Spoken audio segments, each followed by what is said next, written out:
श्री गणेशाय नमः। आश्विन मास के शुक्ल पक्ष की पूर्णिमा शरद पूर्णिमा के रूप में मनाई जाती है। इस साल 2023 में शरद पूर्णिमा 28 अक्टूबर को मनाई जाएगी। शरद पूर्णिमा को कोजागरी पूर्णिमा व्रत और रास पूर्णिमा भी कहा जाता है। कुछ क्षेत्रों में इस व्रत को कॉमेडी व्रत भी कहा जाता है।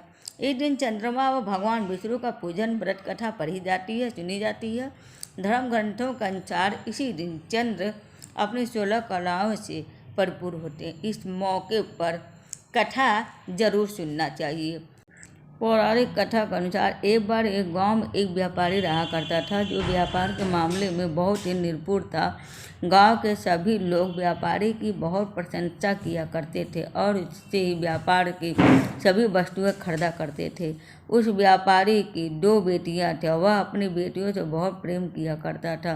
उनके लालन पालन में कोई भी कमी होने नहीं देता था। धीरे धीरे जब व्यापारी की दोनों बेटियां बड़ी हो गईं तब व्यापारी ने अपने दोनों बेटियों का विवाह बड़ी धूमधाम से किया। अपनी दोनों बेटियों की शादी अच्छे अच्छे परिवारों में की। व्यापारी की बड़ी बेटी पूजा पाठ में अत्यंत रुचि रखती थी और उधर व्यापारी की छोटी बहन पूजा पाठ में कोई भी रुचि नहीं थी।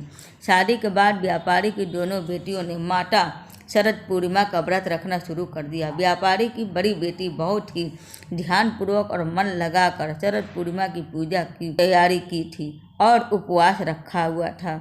उधर व्यापारी की छोटी बेटी शरद पूर्णिमा की पूजा तो करती थी, लेकिन वह सारे काम को आधा अधूरा करती थी। व्यापारी की छोटी बेटी ने कभी भी शरद पूर्णिमा की पूजा संपन्न करी ही नहीं थी। उधर व्यापारी की बड़ी बेटी ने हमेशा से शरद पूर्णिमा की पूजा मन लगाकर की थी और उसको संपन्न भी किया था, जिसके फलस्वरूप व्यापारी की छोटी बेटी की कोई संतान नहीं थी।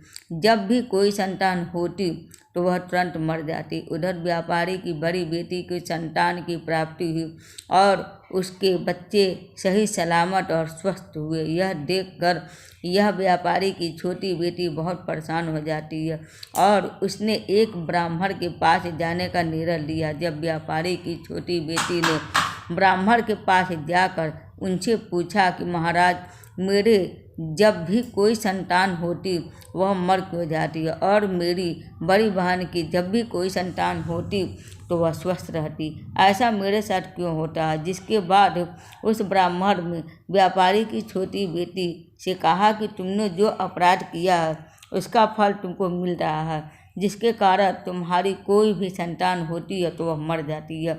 यह सुनकर वह आश्चर्यचकित हो गई और तभी व्यापारी की छोटी बेटी ने ब्राह्मण से पूछा कि कैसा अपराध हुआ, मुझसे आप बताइए।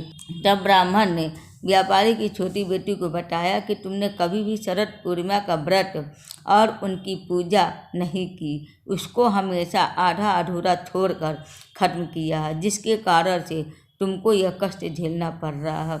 जिसके बाद व्यापारी की छोटी बेटी ने ब्राह्मण से इसका उपाय पूछा। तब उस ब्राह्मण व्यापारी की छोटी बेटी से कहा कि तुम एक बार फिर से शरद पूर्णिमा का व्रत करना शुरू कर दो और इस बार उनकी पूजा पूरी करना।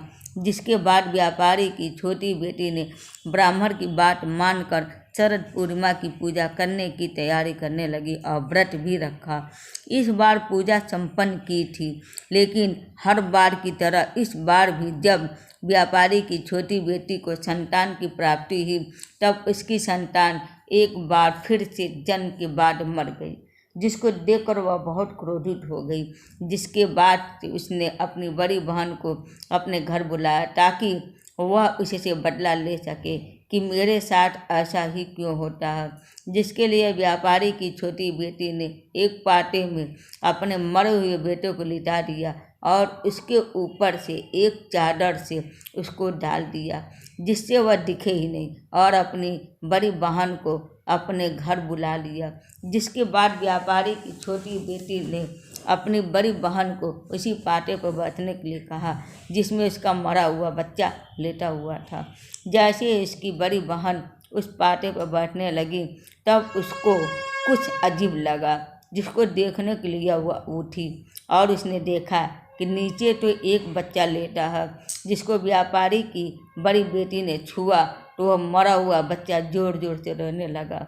जिसके बाद से व्यापारी की बड़ी बेटी ने अपनी छोटी बहन से कहा कि तुम मुझसे यह क्या करवाने जा रही थी? अभी तुम मुझसे अपने बच्चे की मृत्यु करवा देती और मैं कितना बड़ा अपराध कर देती।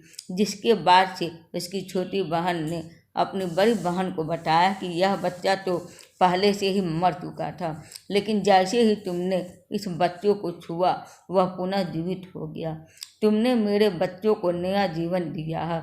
यह चमत्कार देखकर सभी लोगों ने भी शरद पूर्णिमा का व्रत और पूजा करना शुरू कर दी। शरद पूर्णिमा को अधिकतर उत्तर भारत में रहने वाले लोग मनाते हैं और जब आश्विन पूर्णिमा होती है तो उसको ही शरद पूर्णिमा कहते हैं और उस दिन उपवास रखने के कारण इस उपवास को कोजागरी उपवास पूर्णिमा और रास पूर्णिमा कहते हैं, क्योंकि बहुत से लोगों का मानना है कि इस दिन भगवान श्री कृष्ण जी ने अपनी गोपियों के साथ रास लीला की थी। शरद पूर्णिमा के दिन ही सभी लोगों को चंद्रमा को देखना चाहिए, क्योंकि उस दिन चंद्रमा अपनी पूरी 16 कलाओं में विराजमान होते हैं।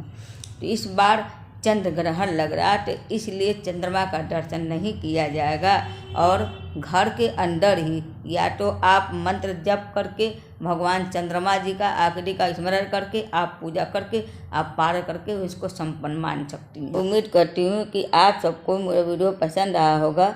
हरे कृष्ण और हर हर महादेव। भगवान आप सब पर कृपा दृष्टि बनाए रखें।